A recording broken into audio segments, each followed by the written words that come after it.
Hello everyone, and welcome to Classic Gaming Today, where we take a look at the gaming experiences of the past through the eyes of the present.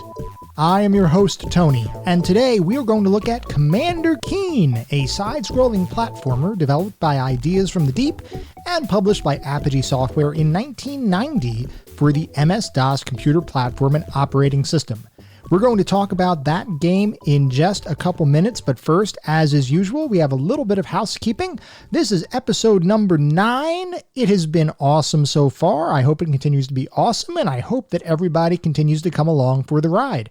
I do want to build a community around this podcast, and if you have any ideas or would like to reach out, provide feedback, or would like to suggest new games to cover on a future episode, I would love to hear from you.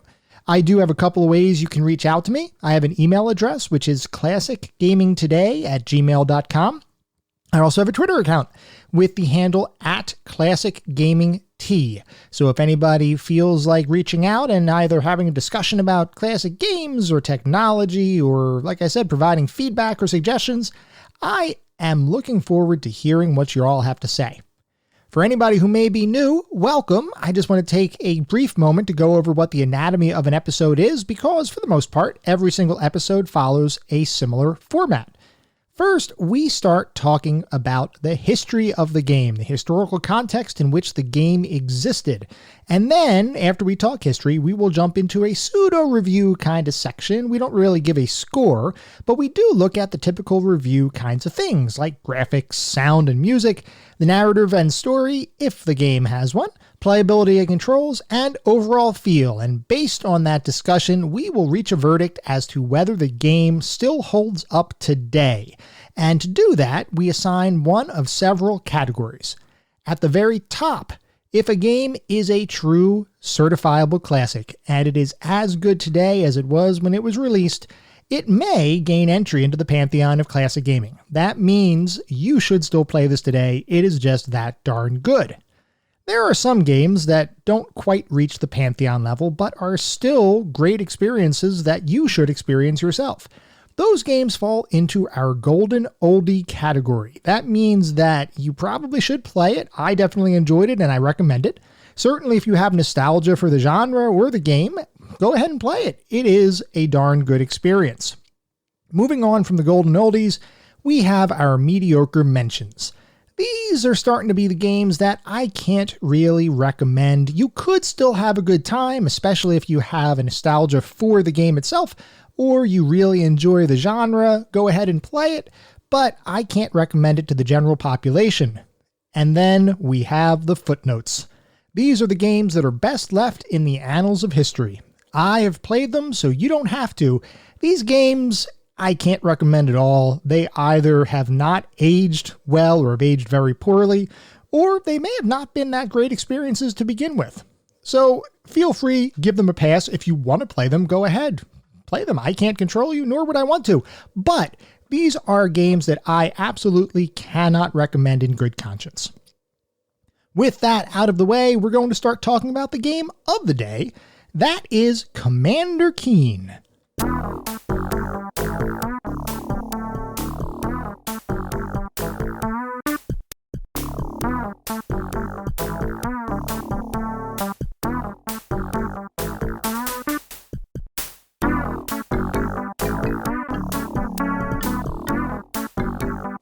Commander Keen is a side-scrolling platformer game developed by Ideas from the Deep and published by Apogee Software in 1990 for the Microsoft DOS computer platform and operating system. So before we talk about Commander Keen, the game, we've got to go a little bit back in history and talk about software distribution in the early computing timeline. And we're talking late 1970s at this point. So I do just want to take a little bit of a moment, really, to talk about computer history. Computers historically, especially before they became pervasive in the home, were oftentimes large monolithic machines that would sometimes take up whole rooms. The original computers like ENIAC and UNIVAC, which were gigantic mainframe systems, they were actually room-sized computers and most likely had less computing power than what you might have in your wristwatch today.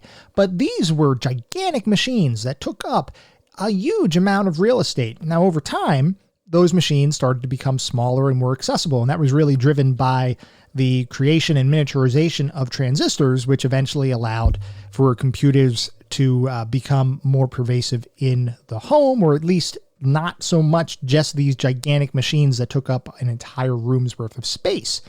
But even at that time, computers were thought of as productivity machines, not really gaming devices, which meant that software was not readily available for computers in the late 70s. There were a couple of examples, a couple of games started to pop up, and there were certain hobbyist communities that were starting up to try to really harness the power of computers for things other than productivity.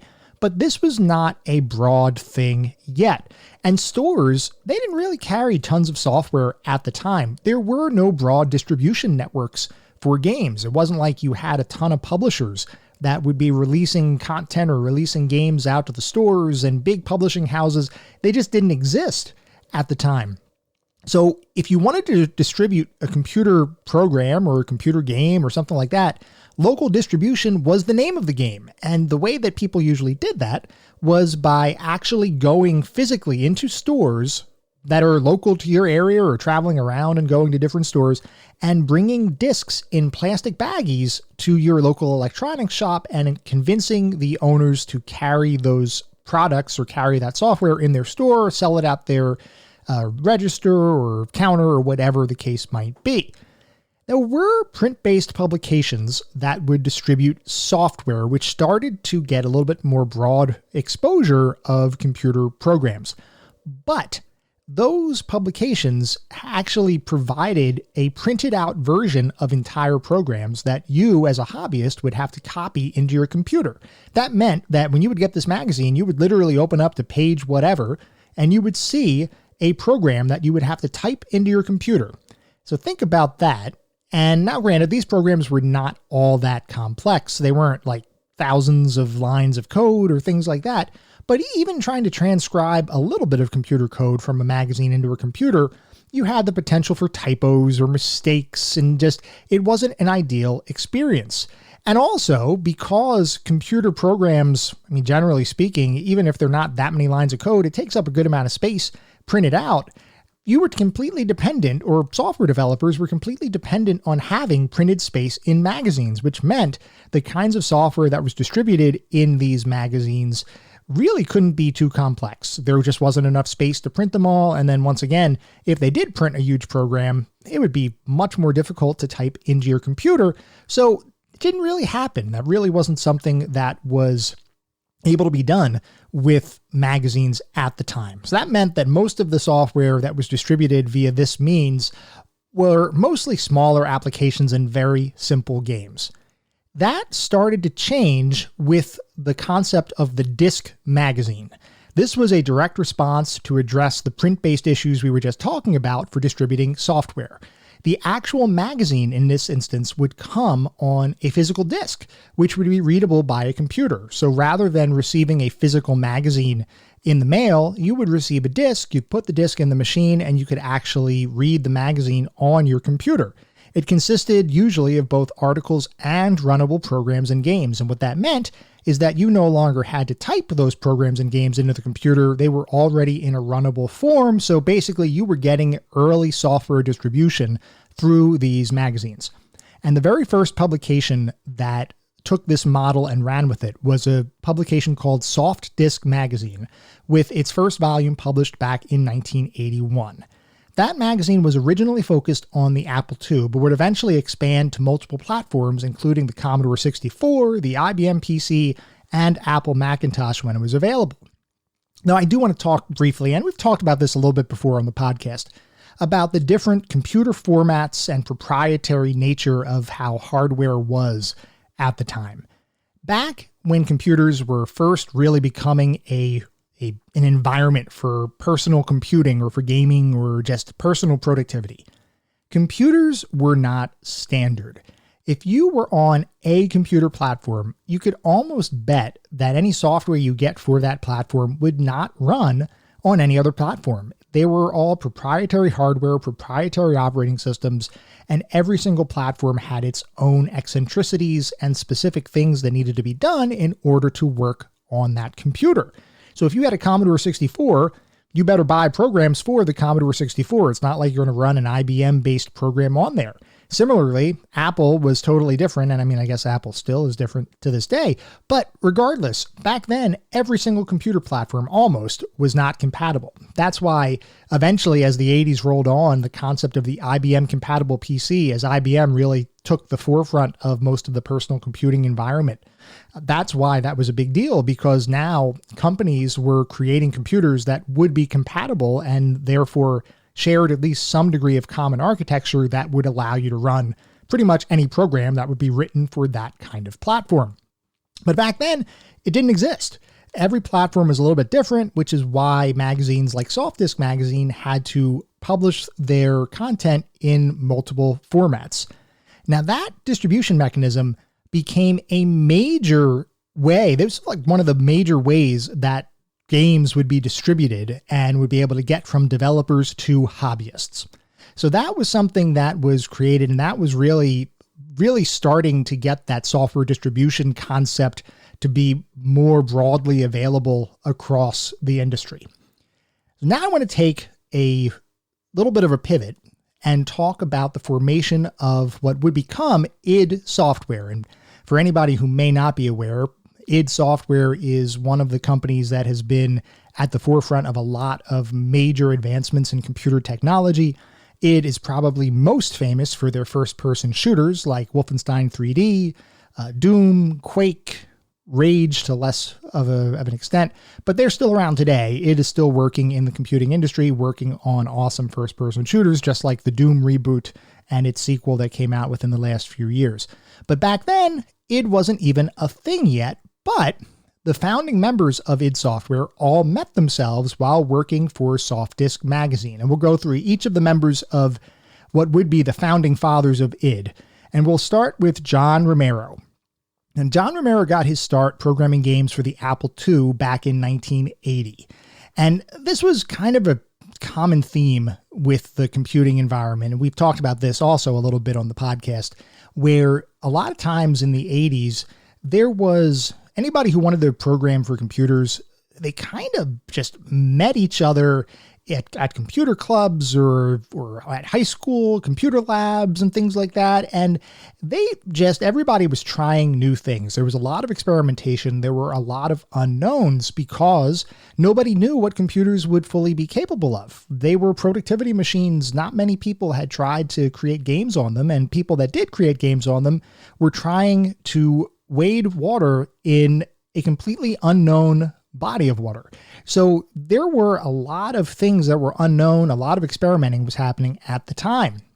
And John Romero in particular had experimented with a lot of different pieces of software, and his software was featured in a number of disk magazines of the time across various platforms. He would develop not just for a single platform, but would really be trying to develop across multiple platforms. And he continued to hone his programming skills throughout the 80s, and in the process founded a couple different companies. He did actually spend a brief period of time at Origin Systems, which people may recall is most popular, at least at this time, for publishing the Wing Commander and Ultima series of games. Now, Romero himself, he strikes me as kind of an idea guy. He's always trying to be a mover and a shaker, coordinating deals, pushing boundaries of what might be possible. He is definitely the idea guy in id Software, at least from a business and strategic perspective. And one of his most influential early games, this is before id Software was formed, was a game called Dangerous Dave, which was released in 1988 for the Uptime Disk magazine. He had originally created this game to accompany an article that he had written about a graphics-based add-on for AppleSoft BASIC. BASIC being an early programming language for the computers. BASIC stands for Beginner's All-Purpose Symbolic Instruction Code. It was an early high-level computer programming language for computers, and it was ported to various platforms. Dangerous Dave was inspired, at least to a degree, by Nintendo's Super Mario Bros. Series. And we have to compare consoles and arcades to PC games at the time. And we have talked about this a bit before. Generally speaking, arcades and consoles had graphics quality that was pretty superior to computers at the time. Certainly arcades had superior quality graphics to both consoles and PCs. And one of the capabilities that dedicated gaming hardware had over the computers of the time were smooth horizontal and vertical scrolling. Now, that scrolling capability was not really available for computers, at least not with any degree of fidelity. There were a couple of early games, and one of them that springs to mind is a game called Moon Patrol, which was an arcade port that did have some smooth scrolling, at least in a single direction. But no computer games of the time were really having the ability to scroll in both horizontal and vertical directions smoothly. And you can think about Super Mario Bros. And how their levels are constructed. When you move in the Super Mario Bros. Game and you move off to the side of the screen naturally scrolls with you. So you don't have a loading time. The screen just moves with your movement. If you go up, the screen moves up with you. And maybe not in the first Super Mario so much, but in the later Super Marios, you had vertical and horizontal movement together.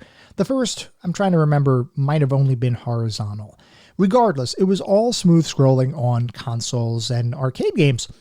On PC, side-scrolling wasn't really smooth, and Dangerous Dave was no exception.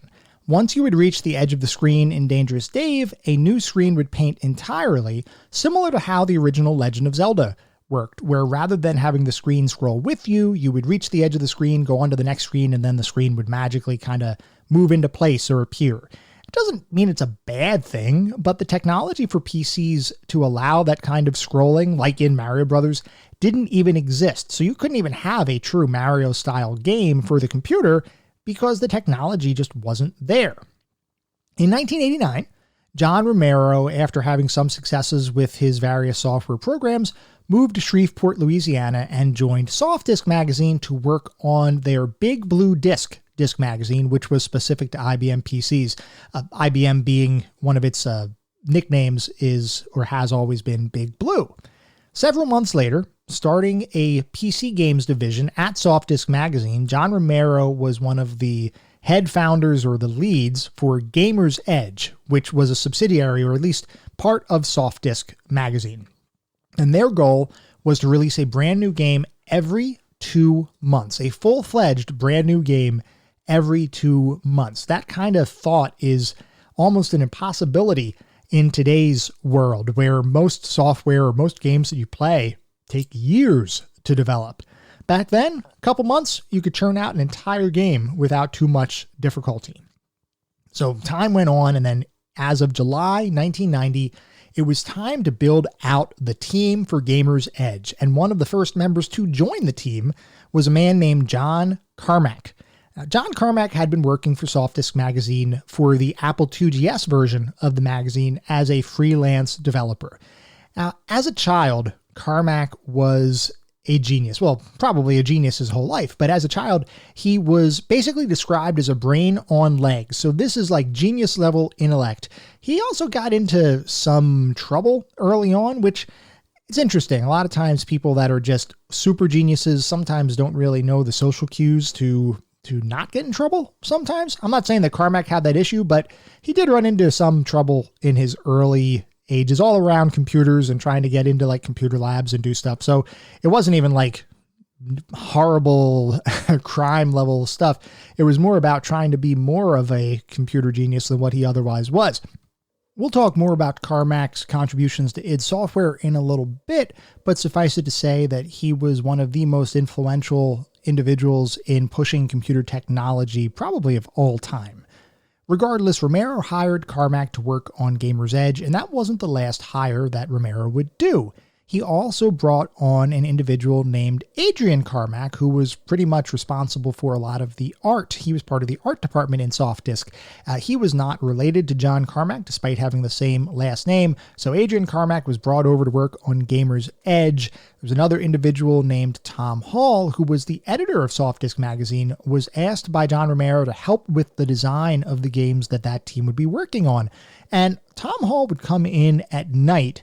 He didn't seem like he was officially part of the division per se, but he was definitely a contributing member of the team insofar as he would help provide feedback or ideas or pointers as the rest of the Gamer's Edge group was working on their games. So the team now formed and together began to work on Gamer's Edge release titles, and one of the first ones that they worked on were ports of Dangerous Dave and also a previous game that John Carmack had created called Catacomb.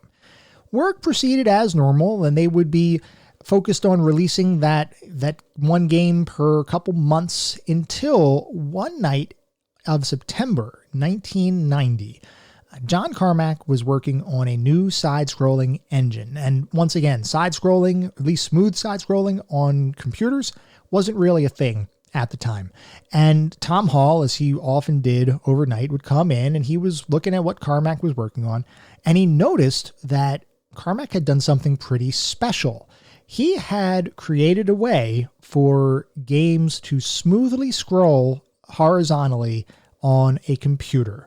And since this wasn't really a thing, Hall was incredibly excited, and he convinced Carmack to build a demo overnight using the first level of Super Mario Bros. 3, which had recently been released, as kind of the base idea, and they used Dangerous Dave, John Romero's character, as the character in the demo. And they named the game, which was really just a one-level kind of very simple pitch, Dangerous Dave in Copyright Infringement. And you can kind of see where that name comes from. It was kind of a little funny tongue-in-cheek way of presenting the demo, because effectively Dangerous Dave was Romero's character and he was walking around the world of Super Mario Bros. 3. So you can see where the whole copyright infringement idea came from.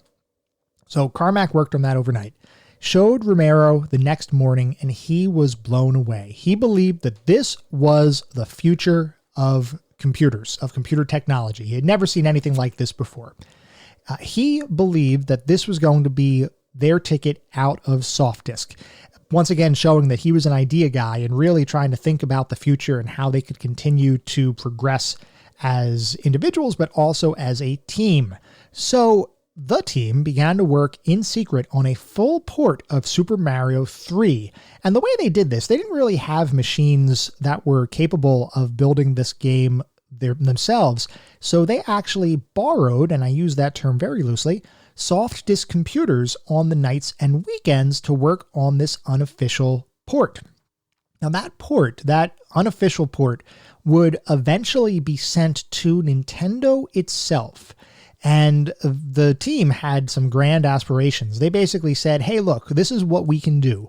We can port your game over to PC. Nintendo, will you let us do it? And Nintendo, as I think everybody is pretty much aware, is incredibly protective of their intellectual property. So Nintendo came back and said, thanks, but no thanks. We appreciate the effort. Looks awesome. You did a great job, but we're not really interested in breaking into the PC market at the time.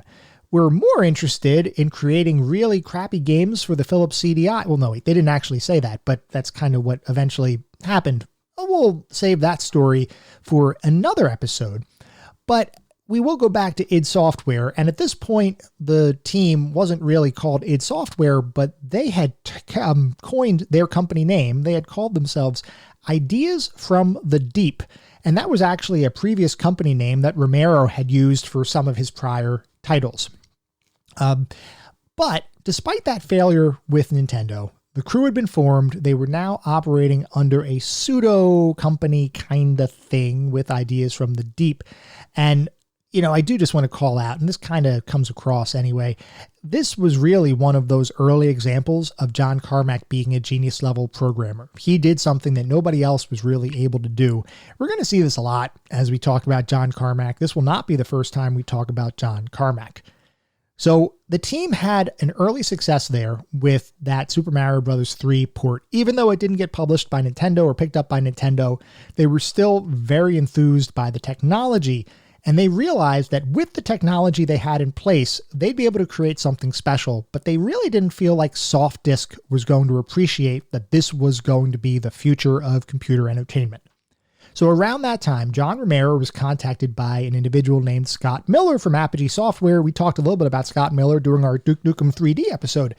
And Miller had originally wanted the team, after seeing this side-scrolling capability, he wanted the team to create new levels for a game that Softdisk had originally released previously called Pyramids of Egypt. Unfortunately, Because SoftDisk owned the rights to that particular game, the team couldn't really do anything there without SoftDisk's permission, and they weren't going to get that. So John Romero, John Carmack, and the rest of the crew began to work on a new game based on the smooth scrolling technology from the Mario demo they had worked on.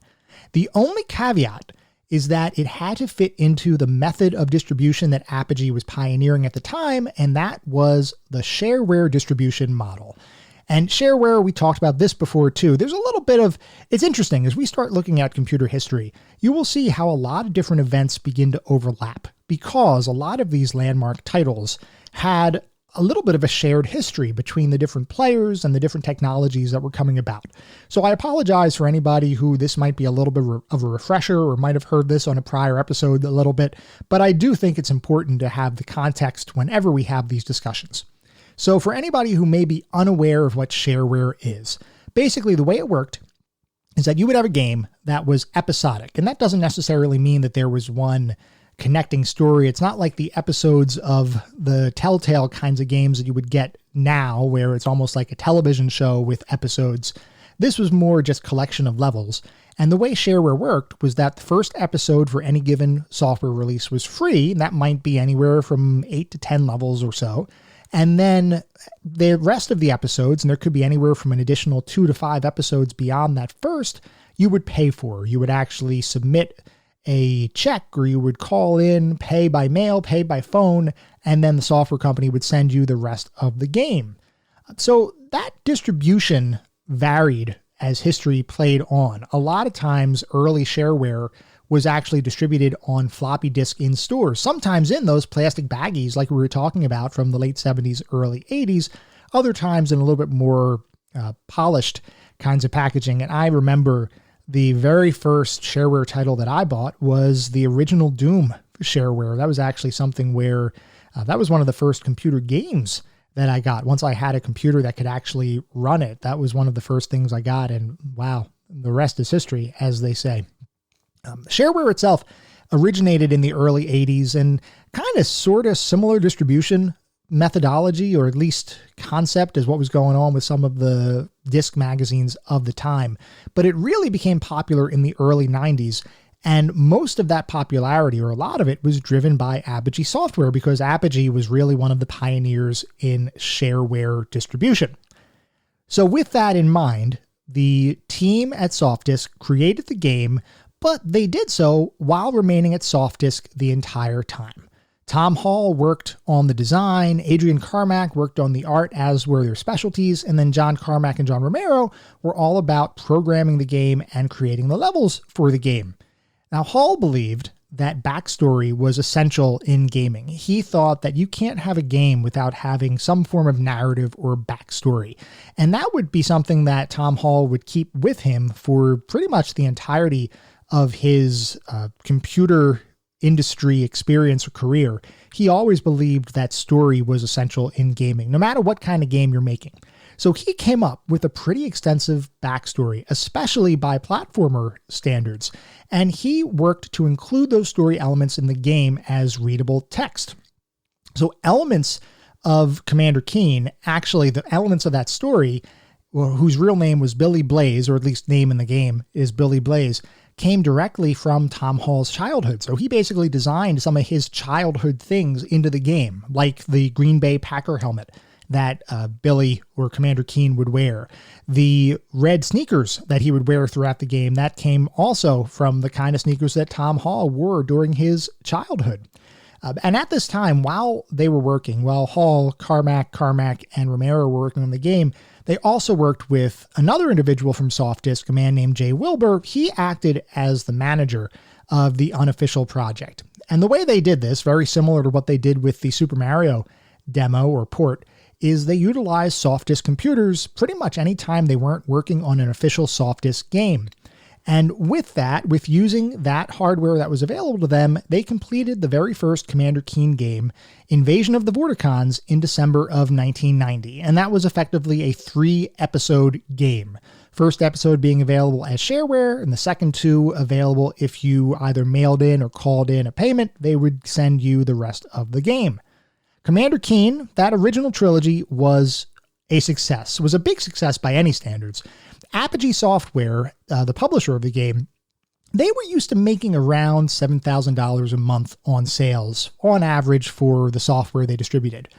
Within a couple weeks of Commander Keen's release, it was pulling in $30,000 a week by itself. It more than quadrupled the sales of the entire company by itself. By June the following year, so around 6 months after its initial release, it would be making $60,000 a month for Commander Keen alone. It was a huge success. It received tons of critical acclaim. There was nothing like this that had ever been seen on computers before. Yes, on consoles, similar kinds of technology existed, but computers, it just was not a thing, and it blew everybody away. Some people even went so far as to say Nintendo has come to the computer, essentially comparing the quality of Commander Keen to all of Nintendo's platformers. And for anybody who's a Nintendo fan or just knows about Nintendo, you realize that they created a ton of platforming experience. I think Nintendo is probably one of the better platform developers out there. So I do have to interject a little bit of a personal reaction here. When anybody says, I don't know who said Nintendo has come to the computer, I get conceptually what they were trying to say. But if you take any Nintendo platformer, well, maybe not any, but let's say a Nintendo first-party platform game, let's say Super Mario Bros. 3, and you compare Super Mario Bros. 3 to the original Commander Keen trilogy, the Invasion of the Vorticons, you can pretty quickly see a difference in quality. Just to put it into perspective, Commander Keen came out in 1990. Super Mario 3 on the Nintendo Entertainment System was already 2 years old, at least in Japan, and almost a year old in North America. And if you put them side by side, I would be curious to see if anybody would look at the two screens or look at the two sets of gameplay and say, oh yeah, Commander Keen, that's objectively better than what's available on console. So I'm not trying to discredit or discount the significance of Commander Keen on computer and the underlying technology that made it work. But what I am saying is that it's a little bit disingenuous to compare directly Commander Keen to Nintendo platformers. Nintendo platformers, even at that time, were pretty much leaps and bounds beyond what was available on computer, even with Commander Keen. This is just one of those situations where the technological advancement is actually more important than the game itself. And we will talk about this more when we get to the review section of our discussion. Now, Commander Keen would expand beyond those initial 3 episodes. It would actually go on to have 6.5 episodes released over the course of 1990 into 1991. So just to go over that timeline for everybody to have some awareness. The original trilogy, the original first set of 3 Commander Keen episodes, which was Invasion of the Vorticons, that was worked on using the softest computers, working on nights, weekends, other off times. That was the very first set that was released. Those episodes were released using a shareware model published through Apogee Software. The team received their first royalty check and realized they could make more money and be more successful outside of Softdisk, so they pretty much decided at that point to leave. Interesting story here. Their boss found out that the game had been created using Softdisk machines, and that could have resulted in a significant amount of legal trouble. Because the way this works generally, and I'm assuming at the time it certainly works this way in my company, if you create something using company resources, whatever you create effectively becomes the intellectual property of the company. So Softdisk effectively owned the intellectual property for Commander Keen because the team developed the software using their machines.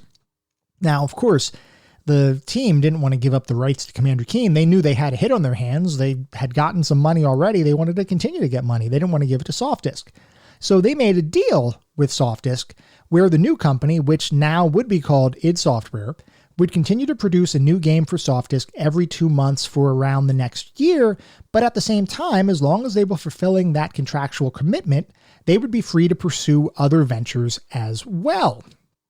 As part of that agreement, they created another game in the Commander Keen universe called Keen Dreams, and they published it through Softdisk. This would effectively be a bridge between the original Invasion of the Vorticons trilogy and their next set of Keen adventures.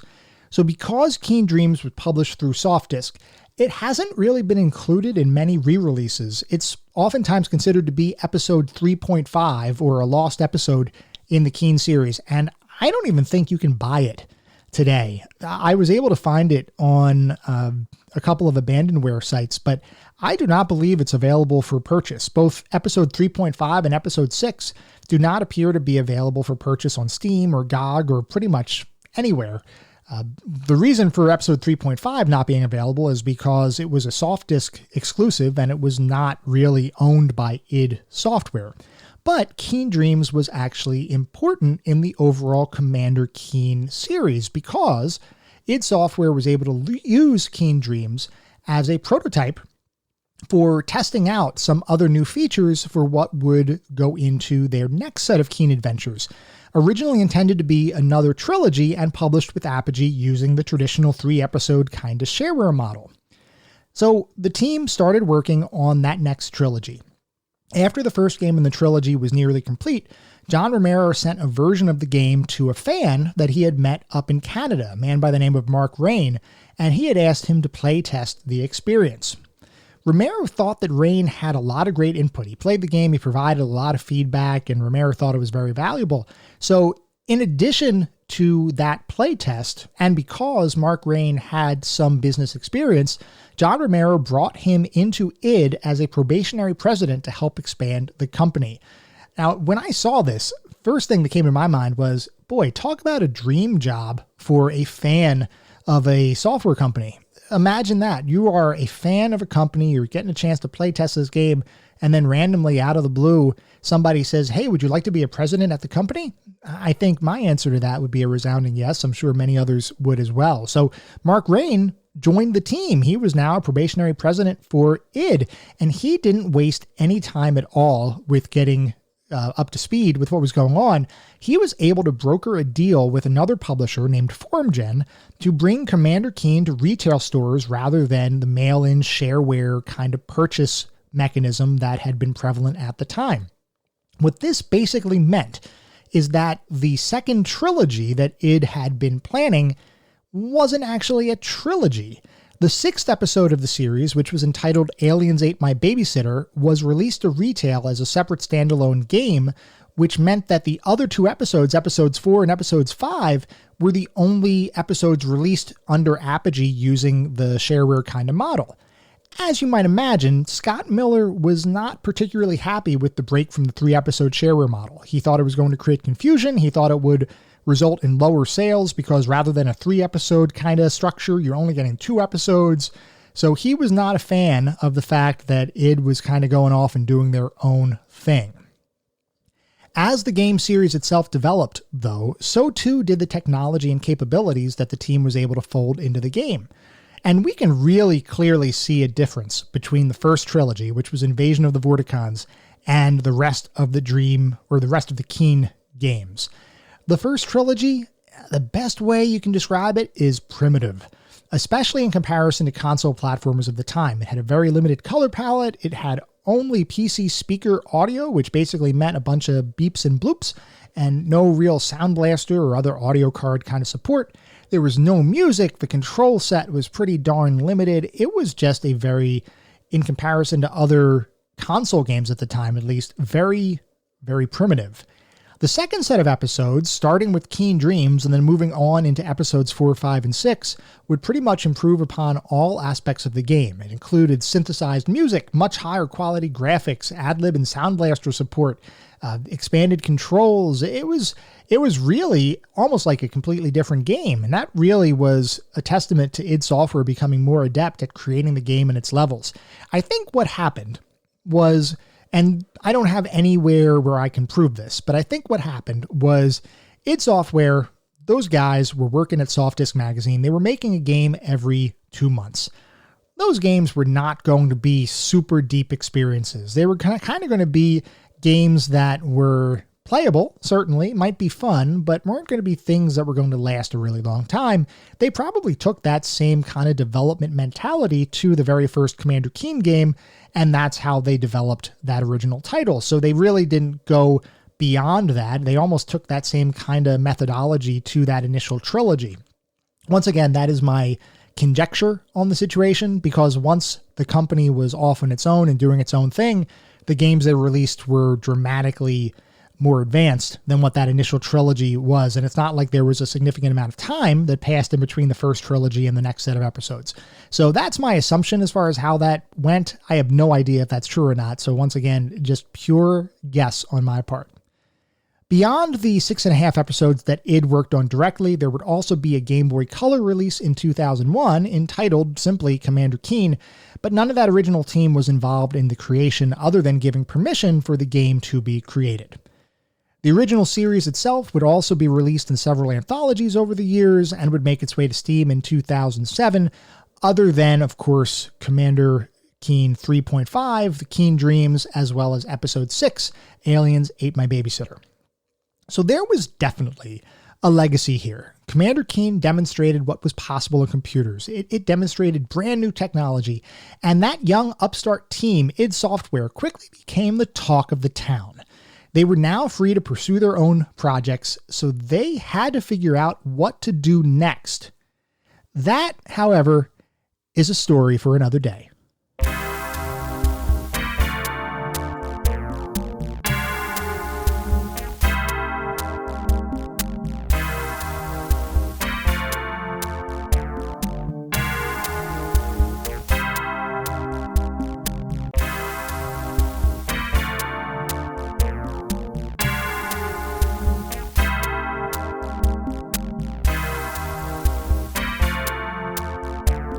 We are now going to start talking more specifically about how it feels to play Commander Keen in 2022.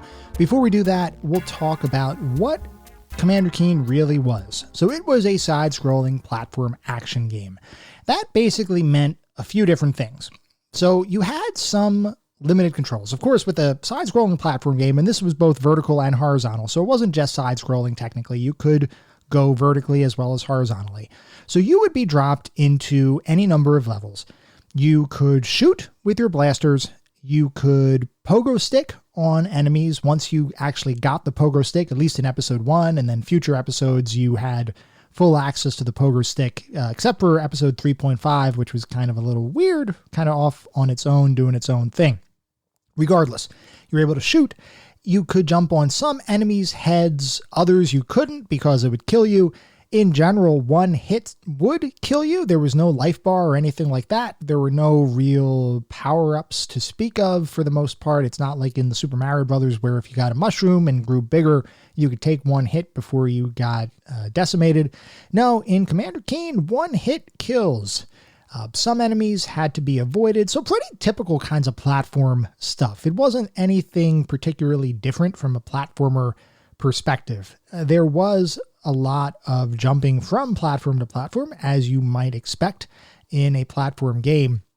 The overall structure of the episodes was very similar to other shareware types of games that we've talked about.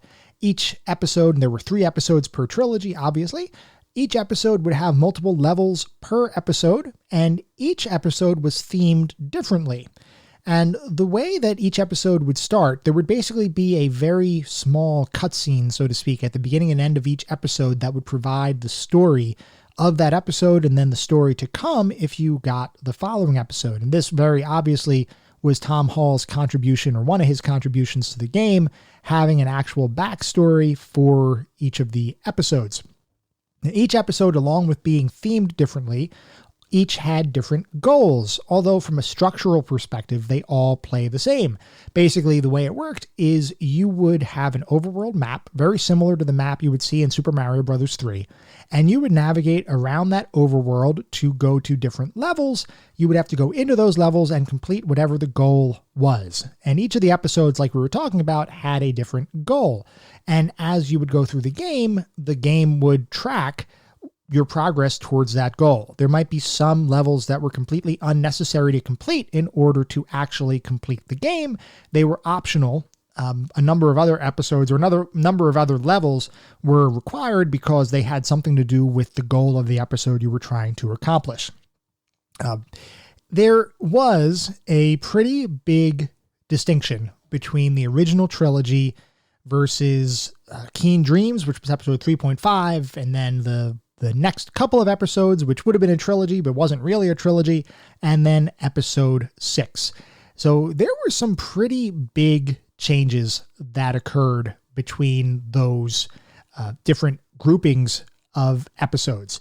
And as we talk through the game, because things differed so greatly from the point of Commander Keen episode 1 to the point that we would get to Commander Keen episode 6, when we talk through the various sections like the graphics, the sound and music, the story, playability, overall feel, we're actually going to talk about it from 2 different perspectives. We're going to look at the original trilogy, and then we're going to look at every other episode, because every other episode kind of shares the same ideals. Keen Dreams is the only one that is a little bit different. In Keen Dreams, you no longer have a pogo stick. I believe you don't have a pogo stick in that one. You also don't have a blaster. The blaster is replaced by flower power, and basically it's an entirely different kind of experience. You can kind of see how it's a bridge between episodes 1 through 3 and then episodes 4 through 6, which is why it was basically a prototype for what was to come. So it was definitely a little bit different than the episodes that would follow, and certainly different than the episodes that preceded it. So we are going to start talking about each of those, but before we do, I do want to take a look at the back of the box, because a lot of times when we would be picking up games back then, we didn't really know about them other than looking at the box and figuring out what the marketing department was trying to sell us on.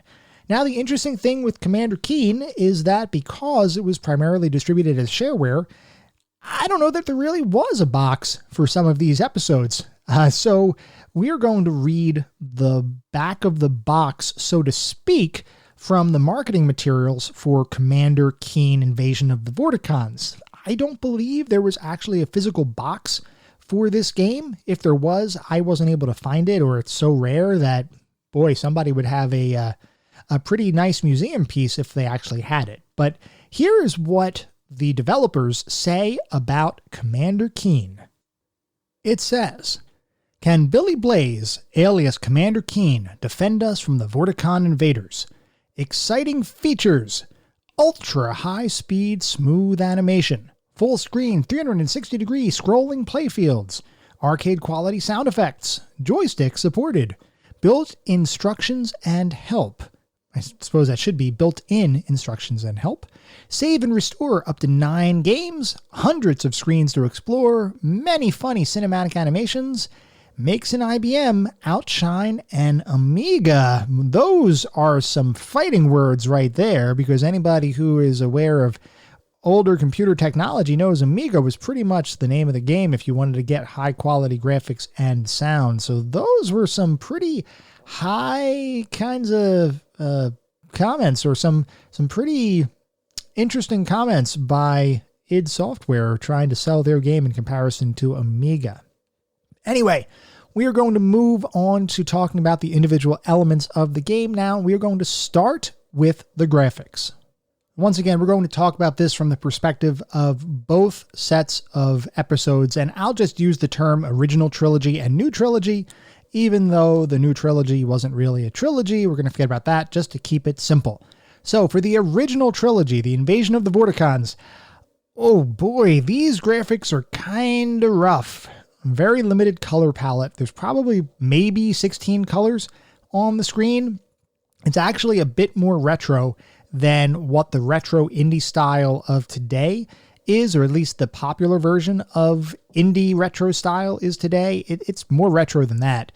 You can really tell that this is an early computer game with early computer graphics. And the graphics for that first trilogy, they don't really hold up today. They're not stylized. They're just technically from a time that we've moved on from. There's nothing particularly special about them when compared to the rest of the gaming scene from that time. These were okay for the time, but nowadays, it does not hold up. That being said, if you compare it to other computer platform games of the time, the speed of the game, the smoothness, and the general quality of the graphics, they were okay. They definitely stood over their computer game peers. But if I look at it through today's lens, I'm not really sure this is something that I'd want to stare at for any prolonged period of time. And just for reference, I did stare at it for a prolonged period of time because the way I prepare for this podcast is by playing through every single game we talk about in its entirety in the way that it was designed to be played. So that means if there were emulation things, I don't use emulation to the extent possible, or at least if I do, I don't use save states or anything like that. I use the features of the game. So I did play through the entire original trilogy of Commander Keen, and I have thoughts. So I will share them as we go through this section. But graphics-wise, first trilogy was kind of rough. The new trilogy was a dramatic improvement. It was still a relatively limited color palette. I still think it was EGA versus VGA, even though VGA was a dual EGA VGA mode. I don't know that it used full VGA color. At least it didn't seem like it did, but it was much more impressive than the first trilogy. There was also a little bit of a shift from the perspective in the game. The original trilogy was like a pure two-dimensional kind of thing. You're like looking at a flat screen, and in the new trilogy there was a bit of a more 3D perspective for the side scrolling. That basically allowed the graphics to contain a bunch more detail. That second trilogy, the episodes 4 through 6, felt more like a Nintendo-esque take on platformers versus the original trilogy, which was just a little bit too primitive. Moving on to sound and music.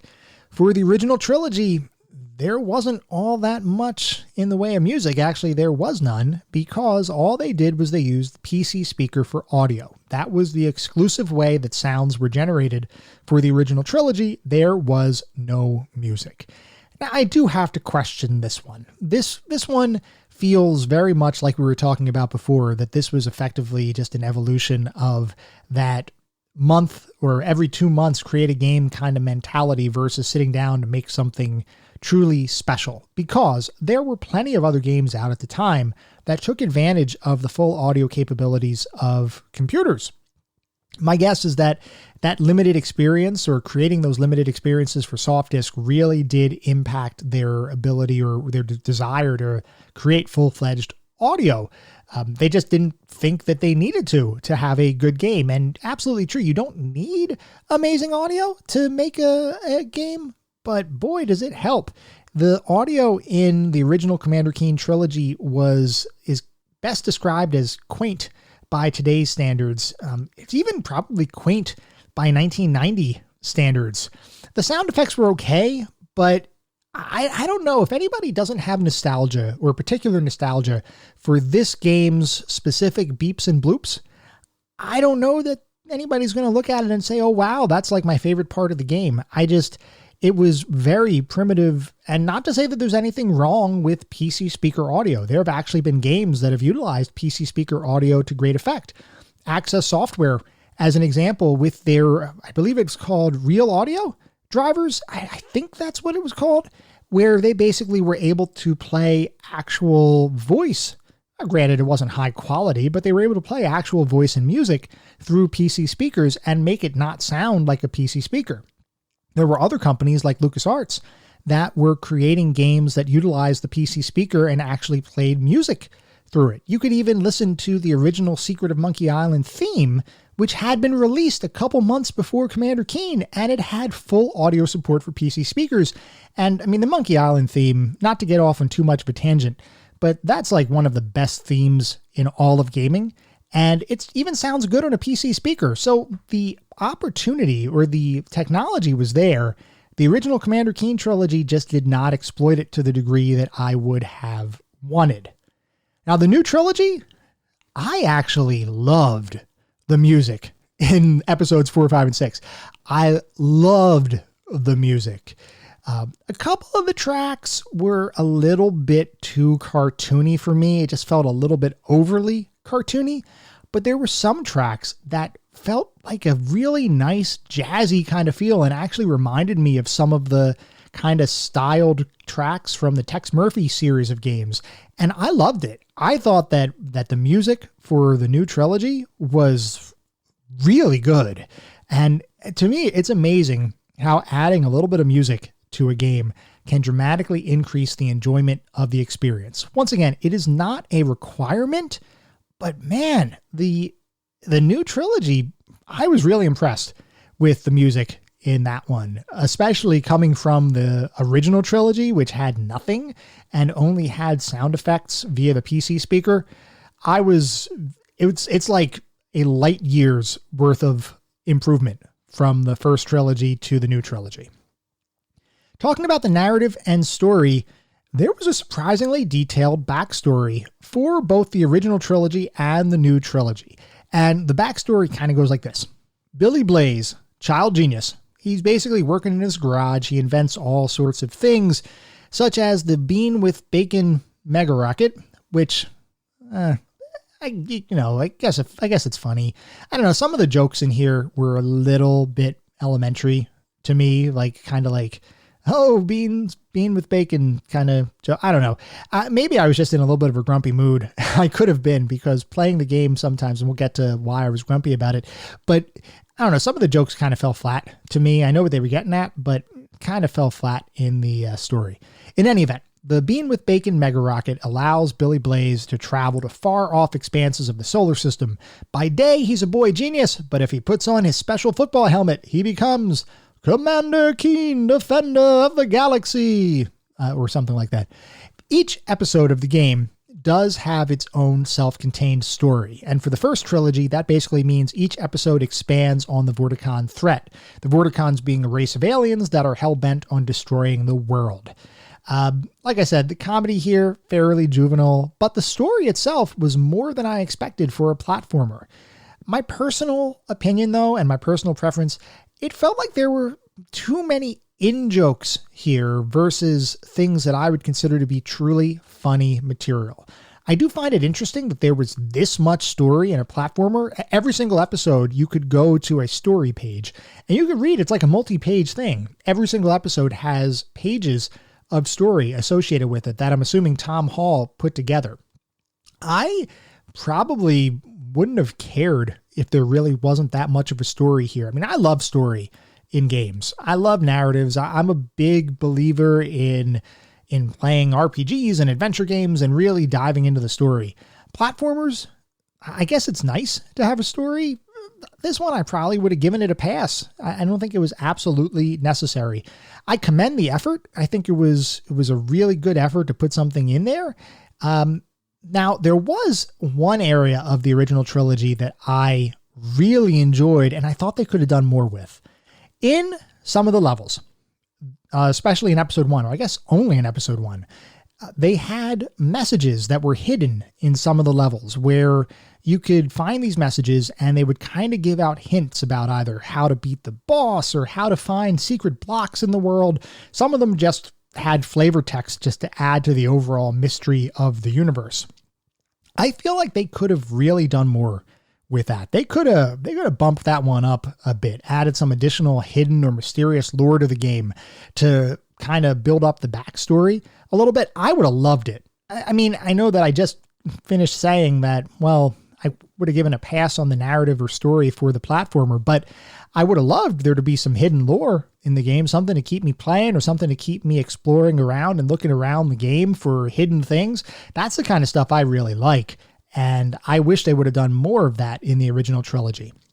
Now, the new trilogy had a very similar in-depth story to the game. They had same kind of story elements, much more detailed for a platforming kind of game than what I would have expected. That particular trilogy tells a tale of kidnapped oracles and an alien race bent on the destruction of the Earth. I can't say that it was particularly memorable, but I can appreciate, and I do appreciate what they did with the story. Moving on to the playability and controls. For the original trilogy, it felt okay, mostly. For some reason, and I have no idea why this is, I'm being serious, I don't know why this is, and maybe it was me, maybe something weird was going on with me. But for some reason, episode 2 felt like it controlled worse than episodes 1 and 3. It felt like some aspects of the character's inertia or the general movement of the character was altered. I had played through episode 1, I got used to the controls, I got to episode 2, and it just felt different to me. I don't know why. Like I said, it could be in my head. I could be making it up, but it was definitely something I felt as I was playing the game, and it was noticeable enough for me to note it down and be like, hey, there's something weird going on here. If anybody else had an experience like that, let me know, because I want to know if it's just me or I might just be crazy. Anyway, other aspects of the playability for that first trilogy were mostly fine. I will say, though, that the level design was not nearly as nuanced as what you would typically see in, say, a Nintendo platformer. Some of the levels that they designed literally felt designed to kill you. I mean, there's no other way to put it. There were so many kinds of gotchas in the levels that it started to get a little old for me. And the way it worked is you had no saves in the middle of levels. If you were playing a level, you had to beat the level in one try, because if you got hit, you're restarting the level. So anytime you died, it would require a repeat playthrough. And there's some sequences that you would have no way of knowing was dangerous. And it just felt inherently unfair. I mean, some examples, like there was this one section where you're walking in a pipe and there's an enemy hidden in a pipe, wasn't moving, wasn't anything. And as soon as you walk in the pipe, you die. And you got to restart the whole level again. Now, of course, next time you get up to that area, you're going to shoot first and then you're going to be okay. But there'd be no way somebody going through that level for the first time would even consider that there was an enemy hidden in that pipe. And I believe, at least it was for me, that was the only time an enemy was hidden in a pipe. So, like, why? It just felt unfair. It felt like they were padding the game by introducing artificial difficulty. There were also plenty of examples of screens and falls that went well beyond your visible field of view, where you would jump down, you wouldn't be able to see the bottom. And of course, as you're landing, you realize that you're now about to land into a trap or a pit of poison or a barrel of fire. The only way you'd be able to avoid those is either via luck or knowing that the trap existed by dying there in the first place.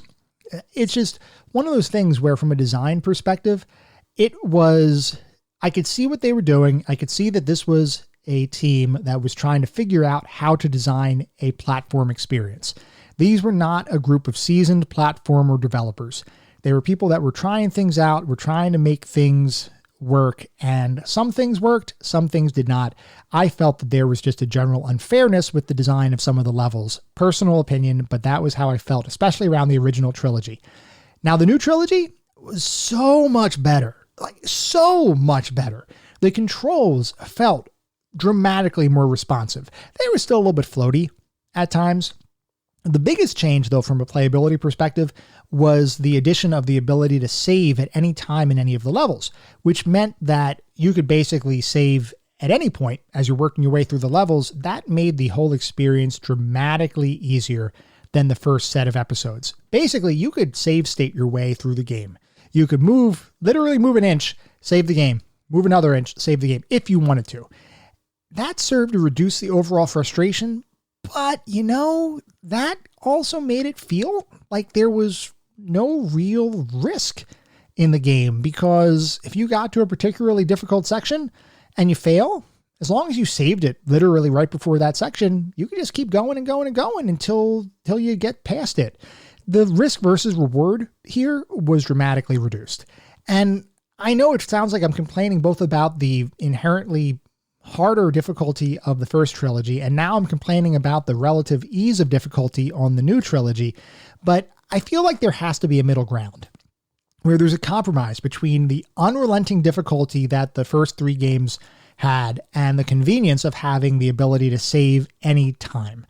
There has to be a middle ground there somewhere that actually has a risk versus reward kind of thing and actually enables you to enjoy the challenge of the game without trivializing the challenge.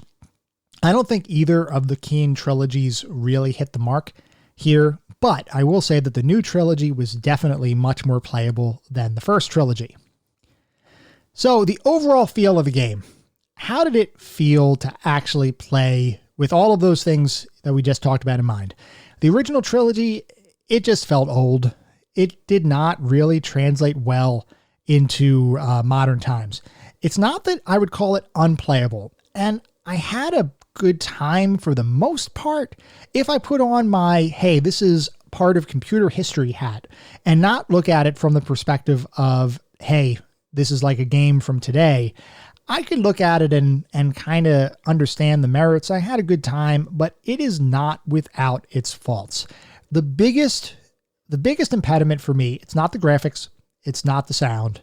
It is purely the unfairness of some of the difficulty. That was the thing that to me made the game turn from being a fun experience to a frustrating experience.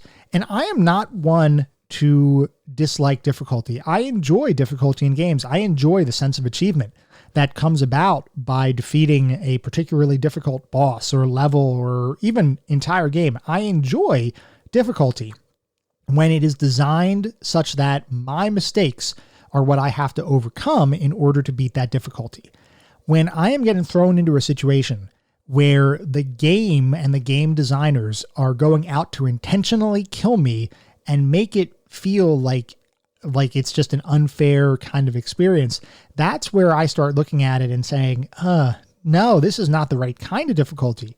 There are different kinds of difficulty, and it's not about being hard or easy or whatever, but it's about presenting a challenge that is surmountable based on your own skills and not necessarily a challenge based on guesswork or chance or luck or having gone through and experienced a booby trap before. I mean, booby traps sometimes are okay, but the way that the original Commander Keen trilogy implemented the levels and designed the levels, it was, at least to me, inherently unfair. It felt like they were trying to pick a fight with the player. And I got to be honest, if John Romero were in the same room with me as I was playing the game, I probably would have wanted to punch him, because there were some scenes that were just inherently unfairly difficult. Now, moving on to the new trilogy, this one felt really good and I enjoyed it. I enjoyed playing the new trilogy greatly. It felt more, this is where I could see the concept of Nintendo has come to PC. This is where I would say, you know what? Yeah, it did. This is a Nintendo feeling game. When I think about a retro platform kind of experience or a classic platform kind of game, the style of the second Commander Keen trilogy is exactly the kind of thing that I think about. It's very similar to Super Mario, DuckTales, Mega Man, like those kind of styles of game is exactly what we got with the second Commander Keen trilogy. It was much more in line with what you would expect in the modern retro interpretation of the experience. That's really what those modern retro titles strive to capture. Looking at the second Commander Keen trilogy, it was much closer to that kind of experience. The first trilogy was just a little bit too old and a little bit too primitive in comparison. So new trilogy, highly recommended. Felt very good. Original trilogy, it felt a little rough. So where does Commander Keen sit in our overall hierarchy of classic games? If I take Commander Keen as the sum of its parts, this becomes an interesting discussion.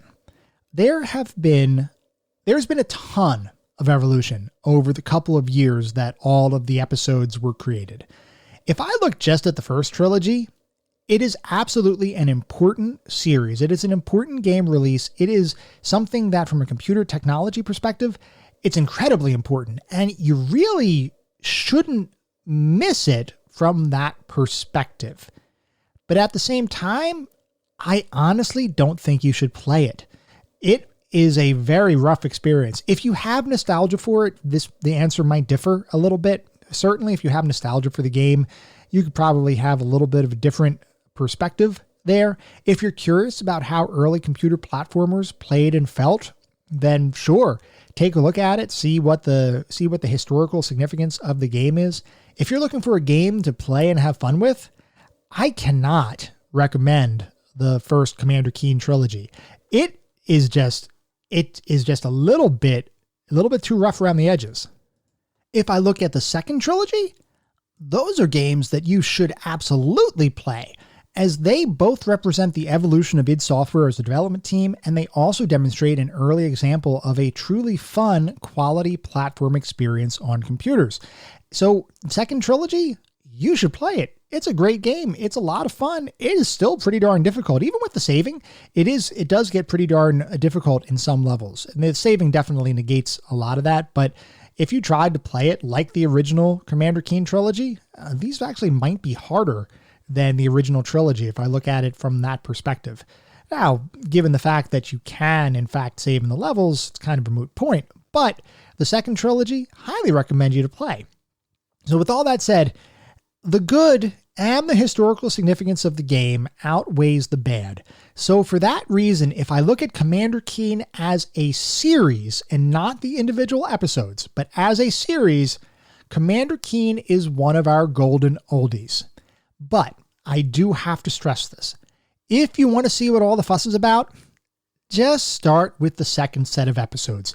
The first trilogy is too rough around the edges, too early and primitive by today's standards. If you don't have nostalgia for it, you're probably not going to have that great of a time. If you start with the second set of trilogies, I can guarantee you will probably have a pretty darn good time. That second set of trilogies, episodes 4 through 6, that is Commander Keen at its best.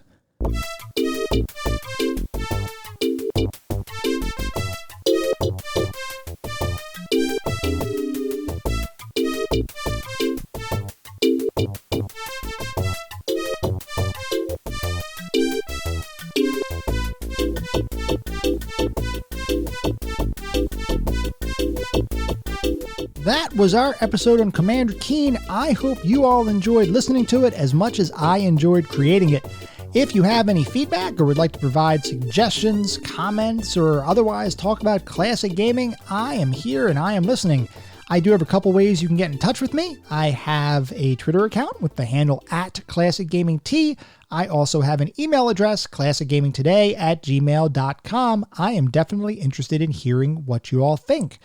Before we sign off, do want to just mention that our next episode coming out in around a week is going to be focused on the Super Nintendo platformer, Donkey Kong Country. So if you have any fond memories of that game or would like to share your experiences, feel free to write in. I would love to hear what everybody is thinking when it comes to Donkey Kong Country, which, once again, will be releasing in around a week. I'd also like to remind everybody that regardless of where you're listening to this podcast, and we should be available pretty much anywhere the podcasts are available, it would be great if you could leave us a review on your podcast service of choice. This is not about bolstering star counts. It's not about trying to get a bunch of 5-star reviews, though if that happens, awesome. That means we're doing something right. But I am definitely interested in hearing what everybody thinks. I legitimately want to try to make this the best possible podcast it can be. The only way I can do that is if I get feedback from the community to make sure that we are continuously evolving and making sure that we are delivering the podcast that everybody can enjoy. We are still growing. We're still developing this community. I am incredibly excited with what we've done so far, and I am looking forward to continuing to grow our community and continuing to deliver awesome podcast content into the future. Until next time, I hope everybody enjoyed this episode, and please remember, sometimes the games of the past are just as good, if not better, than the games of today. Goodbye, everyone.